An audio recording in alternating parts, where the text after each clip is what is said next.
বদরের যুদ্ধের কাহিনী করছে, বদর প্রান্তরে আজকে সে দিবস, কিন্তু চলে গেছে কোন জায়গায় জানি।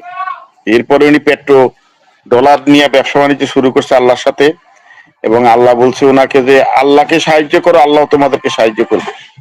কিন্তু আল্লাহ বলছে যে আমি কারো মুখাপেক্ষী নয়, কিন্তু হাত পাতি বইয়া রয়েছে।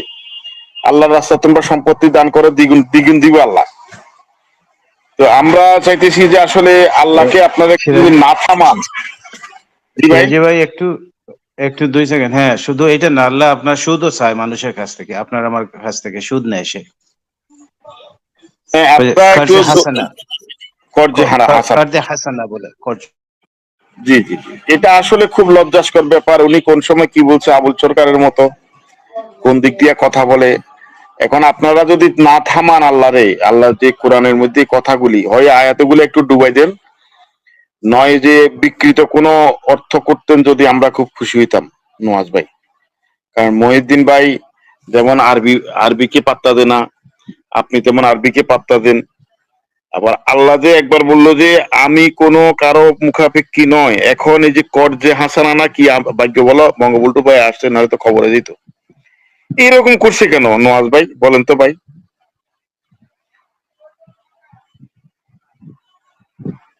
নওয়াজ ভাই শোনেন, এগুলো সাহিত্যিক ভাষা, এগুলো আপনারাও জানেন।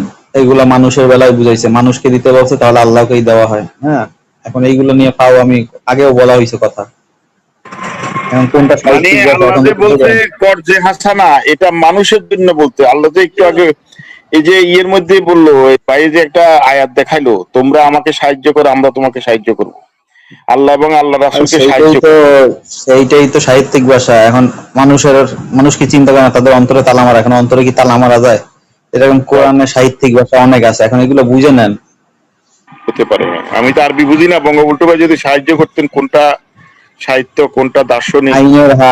আইনের হাত বড় লম্বা, চোরের হাত কাটো, সাগরের বুক, এগুলো কি আছে আদৌ? এগুলো বুঝে নেন। আচ্ছা আচ্ছা, তাই বুঝি, কঠিন অবস্থা। জি আপনি নগাই কোরআন কি তাহলে সাহিত্য নাকি? কোরআন তো সব অলরাউন্ডার। সাহিত্য কিনা বলেন, অলরাউন্ডার না? অলরাউন্ডার বলছে তো, কোরআন হলো অলরাউন্ডার কিতাব। মানে না, আচ্ছা ঠিক আছে, অলরাউন্ডার মানে সাহিত্য আছে তো না, এর মধ্যে অলরাউন্ডার মধ্যে সাহিত্য সব আছে, সব আছে, সব আছে, সব কি লাগবে আপনার মধ্যে? আচ্ছা আচ্ছা, এটা কি মানে কি ধরনের সাহিত্য? মানে কি বলে, গীতিকাব্য বা কি বলে এটাকে, মহাকাব্য, মানে কি বলে এটাকে? একটু আগে সাহিত্যিক ভাষা বলছে, এখন দেখেন যে এই প্যাটার্ন সাহিত্যে ব্যবহার হয় কিনা, একটার মধ্যে আরেকটা বুঝাচ্ছে, এরকম আছে কিনা দেখেন। না, সাহিত্যের মতো ঠিক আছে, মানে এটা কি গীতিকাব্য বলবো না কাব্য বলবো, মহাকাব্য কি এটা, পৌরাণিক কাব্য বা কি? এইগুলো তো দরকার নাই। শুনেন, একটা আয়াত দিছে, তোমরা আমাকে উত্তম পর্যায়ে হাসানা দাও, আমি তোমাদের দ্বিগুণ বাড়াই দেবো। এক এক জায়গায় এরকম যে আছে আয়াতগুলো, খেয়াল নাই, দেখতে হবে। আমাকে ঋণ দাও, আমি তোমাদের ঋণ দেবো। হ্যাঁ, এখন আল্লাহর প্রতিনিধি বানাইছে আমাদের, আল্লাহর প্রতিনিধি হোক বা আমাদের প্রতিনিধি বানাইছে। এখন আমাদের দিলে তো তারই কাজ করা হচ্ছে, মার্কেটের ওপর। নওয়াজ ভাই দেখেন, দুইটা লাইন দিয়া দুইটা লাইনে কোনো সাহিত্য হয় না। সাহিত্য হইতে একটা পুরোপুরি প্রবন্ধ হইতে হবে।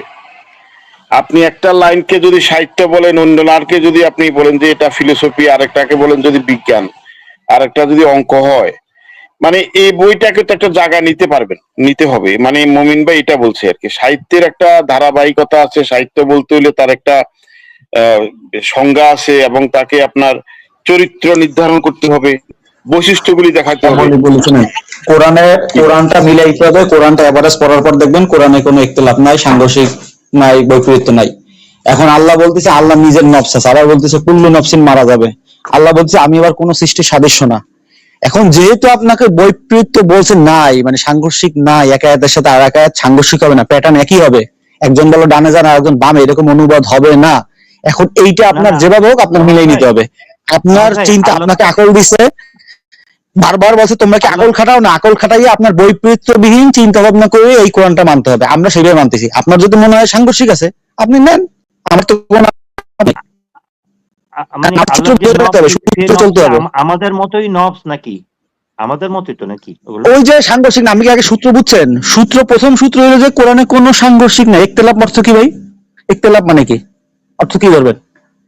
প্রথম সূত্র এটা, মানে কোনো সংঘর্ষ হ্যাঁ, নাই, প্রথম সূত্র ধরেন, একটা সূত্র কোরআন থেকে পড়ে ধরেন, একটা আয়াত দিয়ে পাইছি 4-82 আমার খেয়াল নাই, বা আরো দু একটা আয়াতে আছে, কোরআনে কোনো ইখতিলাফ নাই। এইটার মানে কি বুঝছেন? আমার মানে ছাই বলেন। আমি আপনাকে সূত্রটা দিচ্ছি তো, এই সূত্রটা দিয়ে আপনি কি বুঝলেন? এই সূত্র, আর প্রশ্নটা আমি বলি, আমাকে অ্যান্সার দেন। আমি তো একবার উত্তর দিই, আপনি এই সূত্রটা দিয়ে কি বুঝছেন? এটা একটা আয়াত দিয়ে, এটার মধ্যে কোনো সূত্র পাইছেন, কোন থিওরি পাইছেন বলেন তো? কোরআন সাংঘর্ষিক নাই বলছে, এটার মানে কি? আপনি সূত্র বলতেছেন না, সূত্র একটা যখন আরে এইটার মানে কি? সূত্র হোক বা কিচ্ছু না, ধরেন একটা আয়াত, এই আয়াত দিয়ে আপনি কি বুঝছেন? কোরআনে কোনো সাংঘর্ষিক বা ইখতিলাফ নাই, এটা না দিয়ে কি বুঝছেন এটা দিয়ে? আমি বুঝতেছি এমন একটা মানুষ দাবি করতেছে যে ওর জিনিসের মধ্যে কোনো ভেজাল নাই, এই আর কি। ওইটা আমাদের আচ্ছা, মানে সর্ষে ঘানির তেল বিক্রি করে না, সবাই তো বলে খাঁটি সর্ষে বাড়ি, এরকম আর কি। সে নিজে দাবি করতেছে আর কি। আমরা তার বিএসটির কাছে যাই নাই, বা আমিও ল্যাবের আচ্ছা, ফোরকান মানে কি? ফোরকান মানে কি? আপনি ইখতিলাফ মানে বললেন পার্থক্য নাই, ফোরকান মানে কি? সরকার মানে আলো নাকি? আচ্ছা, একটু দেখে আসেন আগে ফোরকান মানে কি, আর ইখতিলাফ মানে কি একটু দেখেন আগে। বলেন না। না না, আমি তো ইখতিলাফ মানে আপনার বারবার বলতেছি সাংঘর্ষিক, বৈপরীত্য বা যেটা বলেন আপনি, পার্থক্য নাই, এটা কোথায় পাইছেন? নেওয়াজ ভাই হ্যাঁ, ওটা না, মানে আরবি আপনি সাংঘর্ষিক বলছেন, ঠিক আছে, ওটা সাংঘর্ষিক। ওই আয়াতে আছে সাংঘর্ষিক নাই, এটা দাবি করছে, তাই না? এখন যদি সাংঘর্ষিক যদি থাকে, তাহলে ওই টোটাল বইটার মধ্যে সাংঘর্ষিক আছে কিনা সেটা বলেন। সাংঘর্ষিক তো আপনার দেখাইতে হবে, আপনাকে তো সূত্র প্রথম একটা দিলাম, এবার পরের সূত্র গাইতে হবে। পরের সূত্র শোনেন, আগে বলতে দেন। পরের সূত্র বলতেছে পৃথিবীর কোন সৃষ্টির সাদৃশ্য আমি না। পরের সূত্রটা একটু বলেন, এখান থেকে কি বুঝছেন? পৃথিবীতে যত রকম সৃষ্টি আছে তার অনুরূপ আমি না, ধরেন এইটা দিয়ে কি বুঝলেন? এইটা দিয়ে কি বুঝলেন? আগে সূত্রগুলো রেডি করি, তারপর আমরা বুঝি। এই সূত্র দিয়ে কি বুঝছেন? মানে এটা তো সাংঘর্ষিক। আদমের স্রোতে আদমকে কার মানে স্রোতে আবার বানাইছে? হাদিসে গেলে তো হবে না, হাদিসে গেলে তো হবে না। এখন আপনি বই লেখেন তো, মানুষেরও নফস আছে, আল্লাহ নিজের একটা অস্তিত্ব বা বডি আছে বা সবকিছু আছে। এখন আপনি এখানে কোন শব্দ ব্যবহার করতেন? এইটাকে কোন শব্দ ব্যবহার করতেন? না না, এইটা কোন শব্দ ব্যবহার করতেন তাই বলেন? কি শব্দ দিয়ে আপনি প্রকাশ করতেন? আপনি একটা বই লেখলে লেখেন তো, আপনি নিজের স্রষ্টা মনে করে একটা বই লেখেন, দেখি কেমনে লেখেন, কোন প্যাটার্ন দেবেন? না, আমার কি কুত্তা কামড়াইছে ভাই? আমি চিন্তা করি আপনাকে কুত্তার থেকে ভয়ঙ্কর কিছু কামড়ানো, কুত্তায় কামড়াইলে তো বাইসে থাকে, আপনাকে তো বাঘে ভাল্লুকে শুয়ারে কামড়াইছে, পছন্দ দোষটা আপনাদের। বাদ দেন, মানুষের কামড়াইছে, মানুষের সাথে ভয়ঙ্কর কোনো প্রাণী নাই। আপনি যত যত মানুষের মধ্যে ভয়ঙ্কর নাই, মানুষের থেকে মানুষের ভয়ঙ্কর নাই। তা চলেন বাঘের খাঁচার মধ্যে দিয়ে আসি, আর মানুষের খাঁচায় দিয়ে আসি, দেখি একটা বাঘে দেবো আর একটা মানুষে দেবো। এই যে ফালতু কথা তো বলেন, লজিকবিহীন কথা, দিয়ে আসি।